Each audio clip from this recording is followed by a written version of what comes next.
This is The Big Breakdown, a long look back at some of the biggest stories we're covering for you at the Hidden Killers podcast and True Crime Today. This is Hidden Killers Live with Tony Brueski, Stacey Cole, and Todd Michaels. We are diving today back into something that is as raw as it is disturbing. Virginia Giuffre's posthumous memoir, Nobody's Girl. It is out there now, a lot of us absorbing it. It's a long read. It's a very powerful read.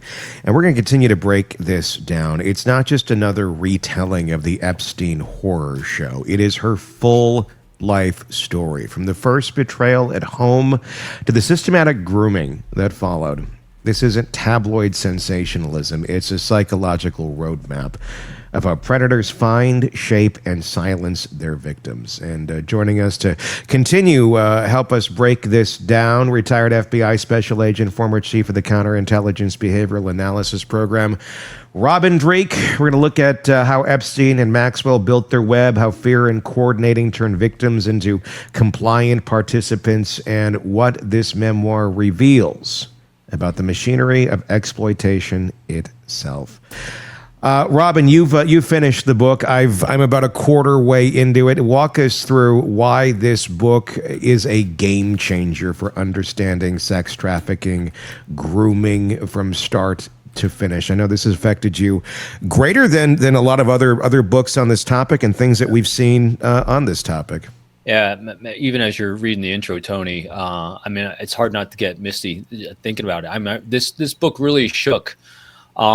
She was so transparent and so vulnerable from the very first pages of this book. It was shocking in a way that a behaviorist admires and is grateful for, because we've covered these cases a lot. I've covered human behavior a lot, but she gave a granular detail about her life and the entire arc, from her being a little girl all the way up through everything. So we got an understanding of her decision process, of her optics on life, of everything around her. And she offered immediately such a level of transparency and vulnerability, owning everything she did in life. It wasn't rose-colored glasses like she's nothing but a victim. She talked about how she victimized others, which gives an amazing amount of veracity to everything that she says, because she was willing to disclose every nook and cranny of her life, and it was extremely compelling. Disturbing beyond belief. It introduced me to, as I say often on the show and with you and Stacey and Todd, I'm not a conspiracy theory guy, although this book opened some doors of possibility for me. Is like, wow, this just doesn't make sense. Some of these things just don't make sense with what we're seeing. So anyway, that was my immediate effect of this whole thing. And go ahead, Stacey. Can I interject before we really get going here? We have a lot of women who are in our chat on a daily basis. At least I can tell from the names and the pictures. Yeah. I'm just assuming. So I want to kind of put a little bit of a warning out there. But Robin, from your perspective, since you finished it, for those of us, and I'm not ashamed to say I've been SA'd in my life. Is this a book that we should read, could read?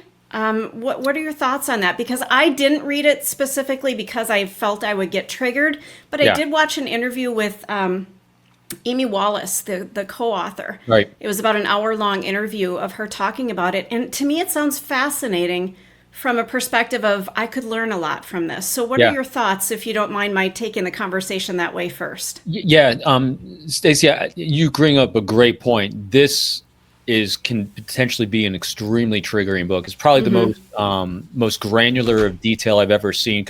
And I was in the Innocent Lies Foundation as a board member, and we tracked down pedophiles and human traffickers of children.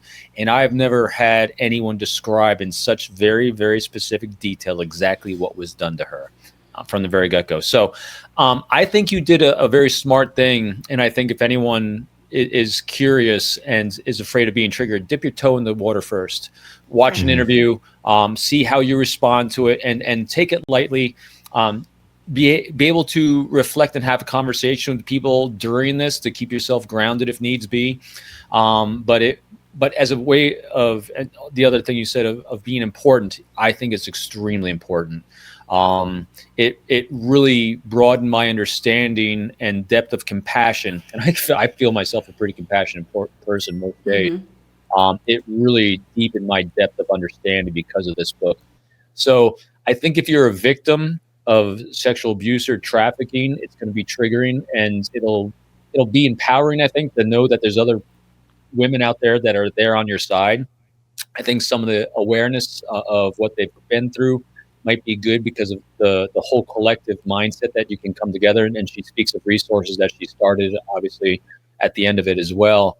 But at the same time, for those that haven't, people like me that care very deeply about protecting others and serving others, it is a very important read. I won't say mandatory because it is very disturbing. I don't recommend it to someone who can't necessarily weather the storm without some good, healthy people in your life. But it is very enlightening. Matter of fact, it makes you feel very compelled to want to do something because of the tragicness of this. I mean, just as an example, and the estimate is that Epstein alone, and I know this from my stats of work in Innocent Lives Foundation, affected, they think, anywhere between 200 to 300 girls. And that's profound if you now think about that pattern of life that then happens to them and the people in their lives. I mean, and she so accurately said it. It's like these monsters, and I'm going to get into the term I used for him and I came up with for him, set a ticking time bomb at the very early stages of their lives. And every single day they have to weave around how to defuse that ticking time bomb that could go off inside of them at any day. And that time bomb of suicidal thoughts, self-harm, it's just profound. The words can't even capture how profoundly impacted it is. So to your point, Stacey, yeah, I think it's a good read. It's a powerful read. It's an important read, but if you're worried about it, dip your toe in slightly, watch a video, watch an interview, get a little more depth of field to see where down your own personal path you are, where you can kind of absorb more, because it is in depth, very in depth. Thank you for that. I want to start here because this is something that, this book is out. People are absorbing it. People are hearing more and more of these horrible stories. How does it make you feel as, obviously someone who was formerly in the FBI, as a human being, when you have the current director of the FBI saying there is no credible information, none, that Epstein trafficked women to girls other than himself? He said that? He said that. So, yes, he said that. It's easy to parse words. I've heard him and Bongino both say numerous times, and I don't do politics on anyone, as you know. I know, but I'm just saying, as a human, take politics out of this. It's just such a chunk out of that just diverts from reality, is what it is. It's not political. It's just, we know what the hell he was doing. How are we backing it up to here to say there's no credible information, none? It's like saying there are no stars in the sky. There's no credible information that there are any stars out there. None. I don't know how. So if he said that, again, I apologize. I haven't heard him say that. Sure. If he had said that, or anyone said that, it's kind of ludicrous, because the lawsuits and the settlements they have actually showed that he trafficked. Matter of fact, Maxwell was convicted because she was convicted of trafficking. Exactly. Then why is she in prison if they never trafficked anybody? He was convicted of trafficking. Yeah. Yes. And it was, so. But you're talking about the powerful in this thing. I actually I did research. You know me, I love doing research when little things pop up. But what's interesting to me is that also on this whole weirdness of this, the likelihood of suicide by someone like Epstein, because they have that power control, is so remote. Okay, and I'm not a conspiracy guy, and I love data points, and data points say someone like Epstein would not commit suicide, especially at the earlier phases of this. So if that's true, then what you need law enforcement to do to inspire faith and confidence and trust in organization institutions, you need to have full transparency to say why this is data points an anomaly from what we would typically expect or see and have seen from past cases. And now here's the rub on it. The people that, and I don't know how you do this, the people that give you that transparency can't be from the same elite that just committed suicide. There you go. And so here's what Robin Dreeke, both average guy and former FBI guy and knowing my organization, would love. I would love a GS-13. That's what I retired as. You have the GS-13, which is journeyman level, like spent 22 years as a special agent. I did go into management. So I ran our behavioral team. I stepped back down to be a street agent, years before I retired. What I want to have the case agent, that GS-13, talk about the case. I don't want an executive to talk about it. I want transparency. If we're going to see a data point anomaly, if they're looking to build trust and confidence in the things that they're saying, I want the actual investigator and the team, those ground grunts, to talk about the case and take questions. The likelihood of you seeing that is no, slim to none, but these are not elites. These are people like me that were just trying to do the righteous work. That's what just makes it insane to hear a statement like that. Again, this is not political. This is is just ground level. Okay, if we're not going to play on the same reality team here, then this is nuts. When people are absorbing this, they're going to look to their government. They're going to look for leadership. They're going to look for, okay, we have to accept this is what happened. And if we're pretending it didn't, we're just making shit up and erasing history at this point if these are the statements being made by those that are supposed to be there to protect us. It's shocking. You can watch the video. It's out there. He testified to it. That the exact words. And they keep it. It's interesting. Word modifiers. I always focus in on word modifiers. And we've covered this before. Like when people use the word, was it before influence? Oh man, any word modifier before anything. So anything saying credible information or credible intelligence, just saying credible means that they're using that as an excuse for what comes next. So they're saying they do have information, they do have data points, but they're not deeming it credible from their optic. And so it's a word modifier before the actual word. And that kind of stuff always kind of bothers me. And it's not even like, okay, we're breaking this apart because we're protecting, like, anyone. It's like saying that to anyone other than himself. Like, I get it's not right, but if you're going to go, okay, well, there was other people, but just not this guy that you may be looking at. Like, come on, it's insane. And so here's what you can also do. And I'm so sorry, Tony, that there's so much content here on this. Yeah. So herself. So here's another thing I looked up, because she even was criticized because, the naysayers and people that are attacking her were criticizing her credibility, false memories and things like that. So I actually looked up testimony of credibility of testimony by people that are suffering PTSD and things like Virginia, Jenna, suffered, is actually extremely accurate memories that she has. What's going to be, because of the way that it's imprinted on the memory, what happens is that timelines get screwed up, dates get screwed up, because that's the type of memory that she's disassociating with. Sure. But the memory and the images of the people themselves, extremely credible, highly credible. Because, and she even says it, she can't get rid of the images of somebody being on top of her and what their face would actually look like. And so those memories are extremely credible. And so again, for someone to say that it's not, it just goes against all the science, all the research. And so not just one person's, and then you just look at her life arc of the disclosure she's having. I would think so here's what I would do. And here's what I did do when I was in the Bureau, working my violations and the things I did in the world of counterintelligence and human behavior. I read everything I could. When something new came out, I consumed that information, because that's the path of wisdom, is gain information, put into practice, and hopefully you learn more. This is a must read. This is a must read for anyone working this violation, because it is so important to understand what the victims, because this was a book about the victims, what they go through and how they had to try to live their lives, not by the 5-second highlight reel that people keep trying to manipulate outside and what they project to the world to try to show strength, but the internal things that are going on in them is what was really bone crushing to hear. And also the physical, it's funny. I do so much research in so many different areas, and Body Keeps a Score is another great book that talks about the physical effects that trauma has on us. She was riddled with so many things physically as she got older, and eventually died by suicide, presumably. And just those physical tolls, all this took on her. That's what these monsters, and monsters isn't even a word, that captures what this soul ripper does. That can't even capture the devastation that's caused to this one person, then everyone in their life as well. Yeah, soul ripper is right. That, and we were texting about that, and it's like, how would you describe this in soul ripper? And that's exactly. And I want to tell you why it's soul ripper too.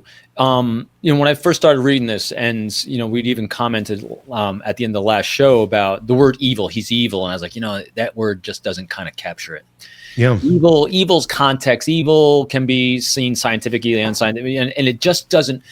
People like Kober can be evil. Rex Heuermann can be evil.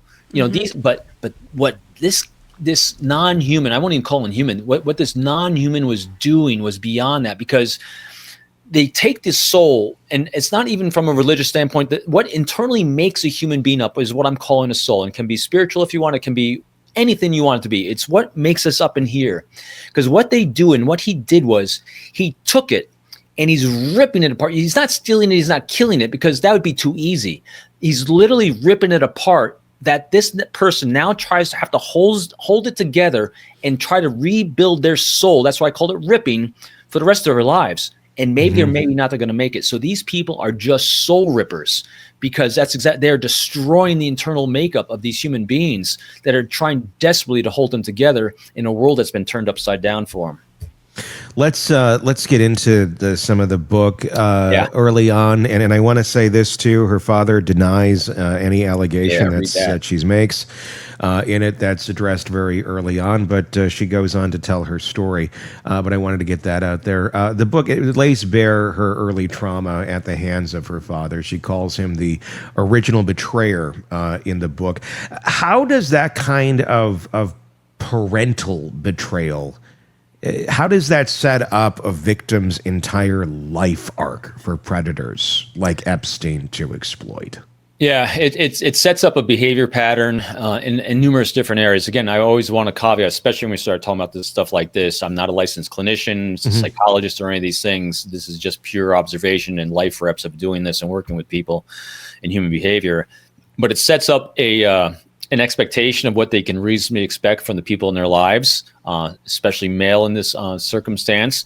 And it sets up a need to want to be approved and want to be loved and want to be cared for and want to be nurtured. And then it also makes you very cognizant of fear. And she was extremely fearful of her father, and she didn't want to be alone with her father. And then the father started trafficking her. So it sets up a pattern of behavior of understanding what the world around you is and what is presenting itself. And then also it makes you a problem solver at a very young age, because she's constantly having to solve her own problems.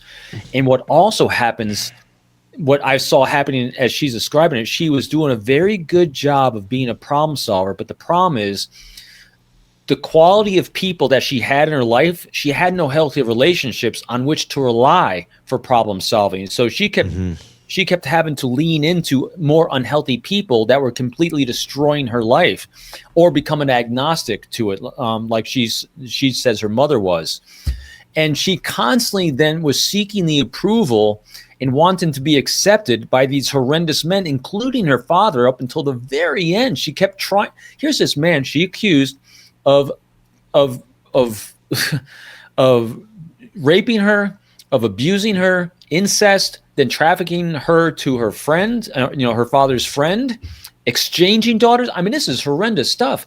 And yet she would never kick him out of her life. Yeah, that's what happens. And that's what that time bomb starts setting off. And so then people then have leakage of vulnerability. And it's not vulnerability you're a weak person, but vulnerability of seeking to be valued and acknowledged by others, and wanting to be approved by the people that you think are important in your life. And then people like Maxwell come around and they can recognize it. And they can recognize a little bit of nonverbal leakage come out, and then they test where we at, and then they try to groom you. Although the grooming they were doing was exceptionally fast into this lifestyle. Just the psychology. Obviously, the father's never been charged with anything. He denies all the allegations. Yep. But if we're going to go off of what she's saying and the claims,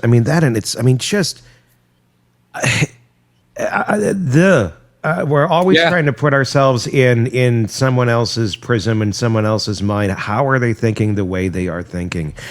This is just one that is like, I don't know in any way, shape, or form, other than the word, soul ripper or evil to describe. I mean, we're both fathers. We both have daughters. I do not in any way, shape, or form, I cannot do the mental gymnastics in any capacity to understand what the hell would be going on with a father, number one, that would abuse their kid that way, but then to like give their daughter to somebody else for this purpose to swap. I mean, it's just so insane. So like, what the fuck is going on in that brain that allows that is the modality and the choices that person is making at that point in time, and they think it's a good idea, other than it is just something purely dark. It's inhuman. It's alien. It is. That's why it's not even human. Yeah. It's alien. They are an alien species. Yes. And what makes it even more profoundly troubling that I've never seen in a case before is Maxwell. Yes. And so here's how part of this grooming and targeting process was Maxwell. So here's how they targeted her. She's working at Mar-a-Lago as a girl, doing towels and being accommodating, and she loved working there. It was good training, good people. She said very good, very complimentary things. Nothing disparaging against Trump or the organization. Matter of fact, from what I understand, as soon as that they found out, because Epstein had another charge against him by someone, a daughter or someone at the club, and this is before anything legal happened, they actually kicked him out. So they did a good job. The organization did a good job back then of getting rid of him, according to what I've read, in the book and everything else. But what happened was Maxwell was trolling because Epstein lived close to Mar-a-Lago. She's trolling there. She sees her. She approaches her because what Maxwell was doing was she was grooming them, giving them a feminine social proof that, hey, this is okay. I'm a female. You're a female. We'll be females together. And this is what we do to service poor Epstein, he's got too much sexual energy. Oh, you want to be a masseuse? Well, we'll give you some training. Come on, and you can try right now how to be a masseuse on this very wealthy man. And look, it's okay because I'm here with you. Little did they know, she's a monster too.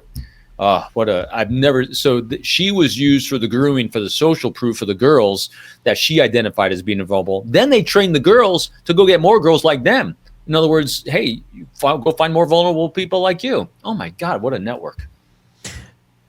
The mental gymnastics that go on. And it's driven by fear. And that's the thing. You always say fear is the rocket fuel for compliance in cases like this. How would you say the book Nobody's Girl? It shows fear driving every decision that Virginia made, from recruitment to staying silent for years. Yeah, she feared not having money. She feared being homeless. She feared not being accepted. She feared being retribution against family, against her brothers. And this is what they all get driven by. It's the fear of being cast out. And so what happens is these monsters are redefining what acceptable is, it's the speed of which they're able to do it. Because what happened was Maxwell became that accelerator because she was female. The other females that were part of this cabal, given that 5-second highlight reel saying, hey, this is okay. Meanwhile, internally, they're destroyed. 5-second highlight reel to give that social proof because they're seeing other girls around. It must be okay. Everyone's doing it. It must be okay. And then they normalize it by because Epstein thought this was completely acceptable. The rationalization he was given of, well, throughout times, it was acceptable age for women to have carnal knowledge of other males is varied. Different states vary. So who's to say this isn't good for now? I mean, what the hell? He totally just regarded females as screwdrivers in their lives. Robin, can I interrupt for a second? Alicia made a really good comment, and it's something I thought about 10 minutes ago, and I don't want to sound like I'm defending Maxwell in any way, shape, or form, but could she have been a victim of 100%. Abuse when she was younger as well? Do we 100%. know a lot about Maxwell?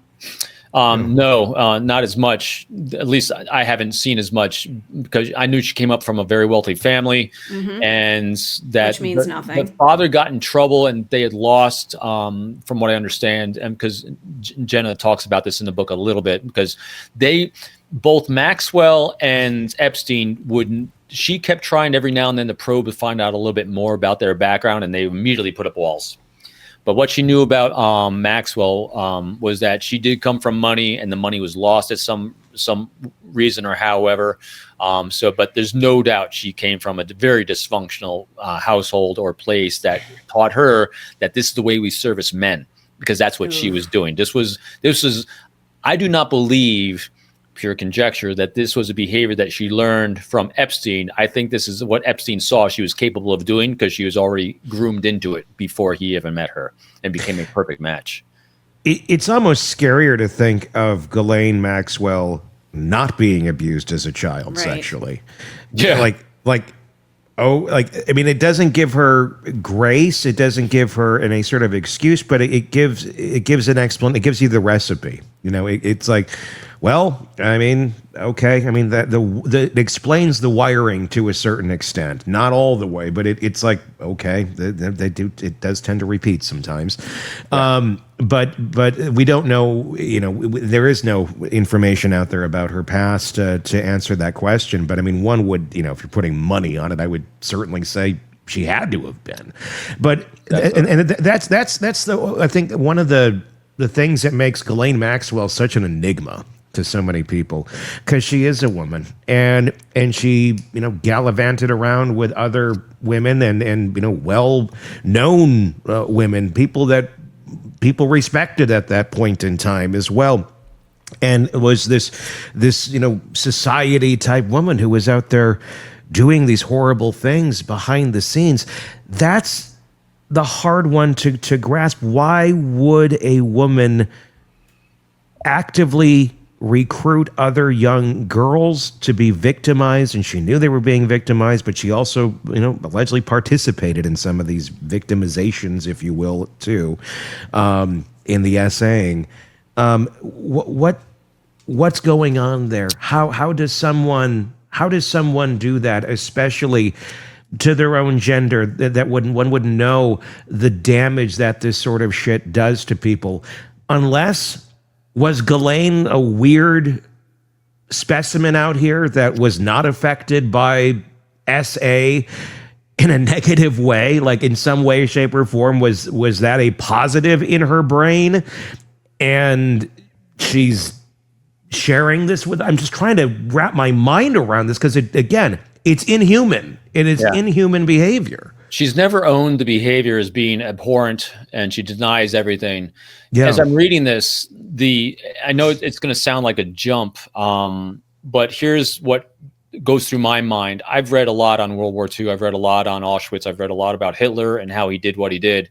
And I'm going to tell you, the imagery I got while I'm reading this book is that we have Hitler as his belief of eugenics and a superior genetic coding of white Aryan males against the Jews. Mm-hmm. And in my mind, Epstein was given himself as the superiority of the male gender against all the females, and you're to service me. And like Rudolf Goering was to Hitler, Maxwell was to Epstein, because they were all in on his line of shit about how we just have to service males. This is the way the life works. And his mind, I actually wrote this crap down, because Jenna did a good job of quoting him sometimes. This is exactly what she said in the book. It's just the way men are genetically imprinted. Epstein thinks everyone acts like he does. Wow. Genetically, so as soon as I heard that genetically imprinted, what goes on in Robin's mind? Well, that's exactly what Hitler thought. This is just genetics. This is just the way it is. And so when you indoctrinate, or someone's already been indoctrinated, like Maxwell is that genetically all males act this way, genetically all females act this way. This is the way we survive as a species. I'm just doing my thing, you're just doing your thing, and we're all servicing the greater good. I think that's that line of, this is what cults do. They lie with this. I mean, just think about, this is a cult. Yep. The definition of cult is groupthink, person at the top, you have sexual deviance going on, it's for profit, and harm's being done. Those are the elements of a cult. So this is a cult mentality. You had the guy at the top, and you had his underling, which was Maxwell. Yeah. No, I mean, it makes, I mean, it doesn't make sense, but it's part of the recipe. You know, It's part of the recipe for this sort of human behavior. Want more on this case and others? Then press subscribe now and don't miss a moment of true crime coverage from Tony Brueski and the Hidden Killers podcast.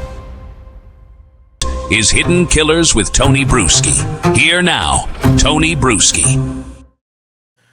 Before we start, I want to make something crystal clear. This is not about politics. This isn't about Democrats or Republicans. This is about power, corruption, and a system that keeps protecting predators, no matter what party they belong to. If you think exposing the truth about Jeffrey Epstein and his network of abusers is some partisan crusade, you've missed the point entirely. Because I don't care if it's a billionaire, a movie star, a CEO, or a former president. If you were part of this, if you enabled it, financed it, or looked the other way, you deserve to be exposed, period. The letter I'm about to read comes from Congressman Jamie Raskin. It's dated November 3rd, 2025. In it, the demands are clear. Answers from Attorney General Pam Bondi about why the Department of Justice shut down an active investigation into Epstein's co-conspirators. Just because he's dead doesn't mean the investigation stops, especially when you have co-conspirators. An investigation backed by 50 survivors who risked everything to tell the truth. This letter isn't blue or red. It is black and white. It is a line in the sand between those who protect predators and those who don't. So decide right now which side you'd like to be on. So let's hear it exactly as it was written. No spin, no bias, just the truth. So obviously, there's a letter behind me. I'm going to read it for you. Dear Attorney General Bondi, why would the Trump administration, the Department of Justice, and the Federal Bureau of Investigation, the FBI, kill an ongoing criminal investigation into a massive and decades-long criminal sex trafficking ring that preyed on girls and young women? Who exactly are you intending to protect by this action? Again, take your politics out of this. Take who you like out of this. Take who you hate out of this. It's a question that should be asked of anyone who stopped this investigation. That's my added commentary there. I'm going to keep going. Until January 25th, 2025, the U.S. Attorney's Office for the Southern District of New York, SDNY, was running an active investigation into Jeffrey Epstein and Ghislaine Maxwell's co-conspirators. In January, SDNY prosecutors were ordered to transfer the Epstein case to the DOJ headquarters in Washington, D.C. Since that time, according to information provided to our committee by counsel for Epstein survivors who provided the key evidence enabling the successful prosecution of Ms. Maxwell, the investigation into co-conspirators has inexplicably ceased, and no further investigative steps appear to have been taken. DOJ and FBI formally closed the case in July of 2025. Abruptly issuing a memo that declared, without offering any supporting details, that DOJ and FBI did not uncover evidence that could predicate an investigation against uncharged third parties. DOJ and FBI's failure to investigate this conduct is a betrayal of more than 1,000 survivors of this multi-billion-dollar internal sex trafficking ring. Many survivors actively assisted federal agents and prosecutors in the hope of holding the perpetrators of these outrageous crimes accountable. As these survivors made clear to DOJ and FBI, Mr. Epstein and Ms. Maxwell did not act alone. Until this January, these survivors understood DOJ and FBI's investigation into these co-conspirators to be active, serious, and ongoing. Yet, the Trump administration has inexplicably killed this investigation, declared these survivors not credible, and falsely claimed no evidence exists to support charges against additional co-conspirators. I write to demand an explanation for why DOJ has abandoned the women and girls abused by Epstein, Ms. Maxwell and their co-conspirators, fired or cut off career prosecutors from the case, and ceased its investigation into one of the largest sex trafficking rings in history. In 2019 and 2020, SDNY indicted Jeffrey Epstein and his accomplice Ghislaine Maxwell in charges relating to their long-standing conspiracy to traffic young women and girls. Mr. Epstein committed suicide in August of 2019. Ms. Maxwell was indicted in June of 2020, convicted in December 2021, and sentenced in June of 2022. During this time period and until 2024, nearly 50 survivors of this criminal conduct provided information to SDNY prosecutors and FBI agents as part of the investigation. The information provided by this huge group of women was precise and detailed.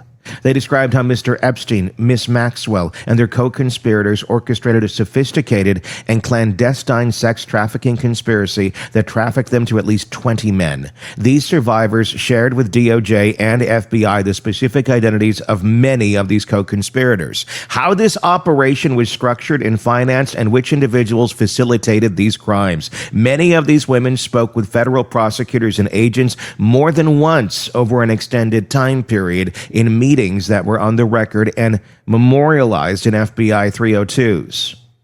The understanding of these survivors at the time they shared this information, and until the beginning of the second Trump administration, was that the investigation into potential co-conspirators was still active and ongoing. By all accounts, this understanding regarding the ongoing nature of the investigation was shared by the federal law enforcement agents working on the case. Similarly, the U.S. government related that there was an ongoing pursuit of Epstein's co-conspirators and filings before the Supreme Court during the Biden administration. In January of 2025, there was a sudden and dramatic shift in the posture of the investigation. SDNY prosecutors notified the survivors that they were sending their investigative files to Washington, D.C., and that prosecutors at DOJ headquarters would be leading the investigation moving forward. Yet, it appears that the case was not transferred so that it could be continued. Unbeknownst to both survivors and SDNY prosecutors, it was transferred so that it could be killed. To justify this inexplicable refusal to investigate Mr. Epstein's co-conspirators, FBI Director Kash Patel, who reports directly to you, repeatedly impugned the credibility of the Epstein survivors at a hearing before the House Judiciary Committee in September, claiming that DOJ and FBI had determined that the information provided by these survivors was not credible. When questioned by Congresswoman Pramila Jayapal if the victims of the Jeffrey Epstein horrific trafficking ring, are they credible? The victims of the Jeffrey Epstein horrific trafficking ring, are they credible? That was the question. Director Kash Patel asserted, "We have routinely asked for people to come forward with more evidence, and we will look at it. And the evidence that we have was the same evidence that the Biden and Obama Justice Department had. And they determined, not me, they determined that the information was not credible." This assertion does not hold water. Many of these survivors are the same ones who provided the evidence and testimony that the federal jury in New York found sufficiently credible to conclude, beyond any reasonable doubt, that Ms. Maxwell was guilty of multiple child sex trafficking offenses. Clearly, the federal prosecutors who put these women on the stand found them entirely credible. And Director Patel's stunning assertion to the contrary lacks any basis in fact. Even more troubling, despite routinely asking for people to come forward with more evidence and promising that the FBI will look at it, Director Patel has seemingly refused to meet with any of the survivors, would not or could not elaborate on what current investigative leads they had followed, and astonishingly appeared to be unaware of any FBI review into the nearly $1.5 billion in suspicious transactions flagged by 4 major banks relating to Jeffrey Epstein's crimes. Your department's failure to review these transactions and pursue associated co-conspirators defies comprehension. For instance, Director Patel refused to answer whether he had subpoenaed Mr. Epstein's lawyers and accountants, dodging the question by saying they were part of an investigation in 2018 and 2019. But that ignores years of subsequent investigation and disclosures by survivors. Since that time, there has been additional horrifying revelations regarding how bankers, accountants, attorneys, and other facilitators enabled the financial transactions and legal paperwork, including sham marriages orchestrated between Epstein victims, necessary to carry out this sprawling sex trafficking enterprise.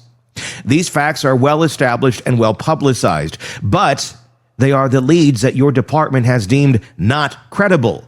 DOJ is letting co-conspirators go free without consulting with the woman harmed by their conduct, thus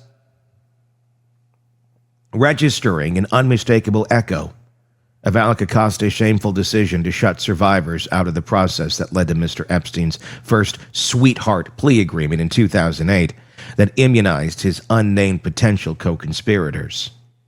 Under President Biden, DOJ resolved to learn from those errors by coordinating closely with victims in its ongoing pursuit of Epstein's co-conspirators, and resolved to inform crime victims about expected charging decisions as early as the process as feasible and appropriate. Your DOJ has abandoned those promises in pursuit of a shameful and gigantic cover-up. The Committee on the Judiciary has oversight jurisdiction over the DOJ and FBI pursuant to Rule X of the Rules of the House of Representatives. House Judiciary Democrats are investigating the extent to which DOJ officials and Donald Trump have manipulated and misused prosecutorial and law enforcement resources to inappropriately shield the president, allow co-conspirators in one of history's largest sex trafficking rings to go free, and misled the public. The investigation will inform legislative efforts to insulate DOJ and career employees from political interference, increase transparency, and establish and maintain ethical standards for employees in the executive branch. Given your failure to protect and inform survivors, the Committee on the Judiciary is also considering reforms to the Crime Victims' Rights Act, 18 U.S.C. 3771, including clarifying prosecutors' responsibility to confer with survivors of certain crimes before the attachment of criminal proceedings, including the cessation of an investigation. This proposed reform would work to ensure that political appointees at DOJ cannot silently pause or end long-standing investigations to protect powerful individuals from accountability.